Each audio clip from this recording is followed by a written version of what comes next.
पळसाचे फुलं समूसाठी पप्पाने पळसाचे फुलं आणलेत. समू घे ना, तुझा देताय ना पप्पा. पळस. वा वा वा वा, किती छान आहे ना समा, किती सुंदर दिसतंय बघ. आळे बनव का? आळे इकडे बघ, नाहीये का लगेच? बघून आणलेली नाहीये. खूपच सुंदर दिसतंय पळसाचे फुलं. मार्च मध्ये येतातच पळस. कलर रंगपंचमी, हा रंगपंचमीसाठी याचा रंग तयार करायतात, पहिले करायचे.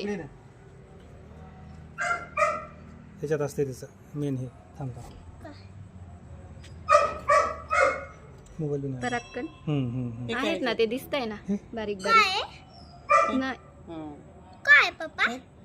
बी तयार होते याच्यात. बी किती प्यारे बघ. किती सुंदर आहे. आणि हे याचा रंग तयार करतात छान. खोकल्यासाठी पण याचा औषधी पण उपयोग आहे. हो छान. किती त्याचा कलरच खूप छान दिसतो, अगदी ऑरेंज असा फ्रेश कलर. काय सुंदर पळसाची फुलं आणली त्यांनी. चला तर मग पळसाची फुलं आवडली असतील तर लाईक करा, कमेंट करा, सबस्क्राईब करा. थँक्यू.